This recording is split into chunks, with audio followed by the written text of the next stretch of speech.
அப்படி அந்த லாஸ்ட் பெஞ்ச்ல என்னதான்டா இருக்கு சார் ம் ஆஸ் எ ரீலரா நானே இதை டீல் பண்ணிக்கிறேன். ஓகே மச்சான். லாஸ்ட் பெஞ்ச பத்தி உங்களுக்கு என்ன சார் தெரியும்? ஃபர்ஸ்ட் பெஞ்ச்ல இருக்கவன் கிளாஸ் கவனிப்பான், லாஸ்ட் பெஞ்ச்ல இருக்கவன் கிளாஸ்ல நடக்கிற எல்லாத்தையும் கவனிப்பான். பக்கத்து கிளாஸ்ல டஸ்டர் வாங்கிட்டு வா, 8th கிளாஸ்ல வாத்தியார் இருக்காரா பாரு, ஸ்டிக் எடு, புக் எடு, போர்டுல போய் சம் எழுதி போடுன்னு எந்த வேலையும் லாஸ்ட் பெஞ்ச்ல இருக்கவன் பண்ண மாட்டான் சார். மத்தவங்களுக்கு எல்லாம் லஞ்ச் பீரியட் ½ an hour தான். லாஸ்ட் பெஞ்ச்ல இருக்கவனுக்கு பசிக்கிறப்பெல்லாம் லஞ்ச் பீரியட் சார். இவ்வளவு நாள் நீங்க கிளாஸ்க்குள்ள வர்றப்ப எல்லாரும் எந்திரிச்சு உங்களுக்கு குட் மார்னிங் சொல்றாங்கன்னு தானே நினைச்சிட்டு இருக்கீங்க. என்னோட இத்தனை வருஷ எக்ஸ்பீரியன்ஸ்ல லாஸ்ட் பெஞ்ச் எழுந்து நின்னதே இல்ல சார்.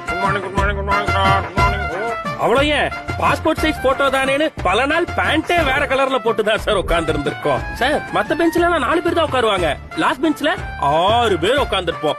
அதுவே இப்ப நான் சொன்னதுக்கு அப்புறம் தான் சார் உங்களுக்கு தெரியும். டேய் போடா, அவன் பக்கத்து கிளாஸ் பையன் சார்.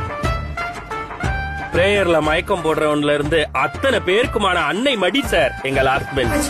12 வருஷம் இந்த லாஸ்ட் பெஞ்ச்ல உட்கார்ந்து போற வர எல்லா வாத்தியாரும் உருப்பட மாட்டேன்னு சொல்லி சொல்லி அது ஆழமா எங்க மனசுக்குள்ள பதிஞ்சு அதையே வாழ்க்கையா ஏத்துக்கிட்டு தியாகம் பண்ணி இன்னைக்கு தருதலையா உங்க முன்னாடி நிக்கிறோம் சார்.